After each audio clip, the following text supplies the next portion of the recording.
Unfortunately, Corey's story isn't unique. In fact, according to one study, 1 out of 10 Michigan kids has had a parent incarcerated. That's over 200,000 kids. Even though it's below freezing and almost a snowstorm out here, this hasn't stopped the sisters of Alpha Chi Omega from helping out. Across the street from me is a featured location for the 1855 place. Named after the year this university was founded, the complex will have a number of different apartments for not only single students, but students with families with them. And the presidential primaries have come and gone in Michigan, but this week, the focus is on the Michigan State student government elections. Growing up, Corey Morris didn't have the closest relationship with his father. My father's in prison right now. He's doing life. Which led to Corey getting involved in crime himself. I grew up in the streets and I took to selling drugs, you know. And for that, Corey did 4 years in prison. It's actually as traumatic as experiencing abuse or domestic violence. That's Alicia Guevara-Warren, the Kids Count Director at the Michigan League for Public Policy. When they lose their parent to incarceration, they're more likely to experience depression or anxiety issues. Unfortunately, Corey's story isn't unique. In fact, according to one study, 1 out of 10 Michigan kids has had a parent incarcerated. That's over 200,000 kids. And for Corey, he wasn't the only one in his family to be growing up with a parent in prison. I'm Maya, she's 4. Sweet little girl. During his incarceration, Corey missed the first years of his daughter's life. I couldn't see her first steps, you know, I hear her first words, you know, and I thought she wasn't going to be able to remember me. With his whole life ahead of him. Stepdad, I want to be the best father. We'll go to like the libraries and I'll read some books to her. We'll go out to eat. Corey plans on making the most of his second chance. Brother, stepdad, in Lansing, Matt Miller for Focal Point News. Yeah. The calendar says it's the beginning of April, but try telling that to members of MSU's Greek community. So it's kind of chilly out today, but it's going to be a lot of fun. It's actually MSU's largest community service outreach ever. Even if Mother Nature isn't cooperating. You know, it's snowing out.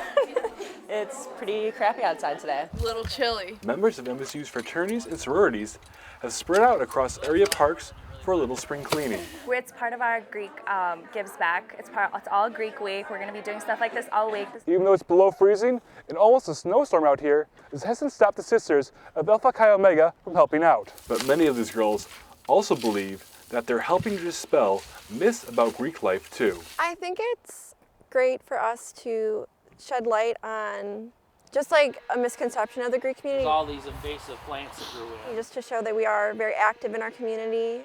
It also shows that they're willing to help make the community a little better, rain or shine, or even an April snow shower.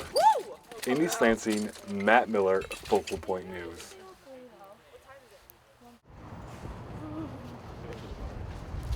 For many students, moving into the university housing is an exciting part of attending college. However, for some, the feeling wears off after a while. I kind of regret doing the second year at Owen. James Francois is a second-year master's student who lived at Owen Hall for his graduate studies. I wish I would have gone to an apartment so I could have gotten more privacy and probably a better experience for the second year of my master's. There may be hope for people wanting to combine the convenience of campus with the comforts of their own place. Across the street from me is a featured location for the 1855 place. Named after the year this university was founded, the complex will have a number of different apartments for not only single students, but students with families with them. In addition, the $160 million project will also feature a Starbucks coffee, a convenience store, and a Spartan apparel shop. The whole development includes about 11 buildings. While still under construction, Cooper hopes that it'll be a great place for students. They have the access to campus, the access to the resources they need to be academically successful. I think the location is key here. The closer to campus, the better. In addition to location, Cooper says that 1855 Place was designed for students. We've got engagement spaces throughout the property there. There'll be a workout room, there'll be a community room. And ultimately, Cooper said, we're really hoping to create a community. Starting next school year, 1855 Place will open its doors to students at MSU. In East Lansing, Matt Miller, Focal Point News.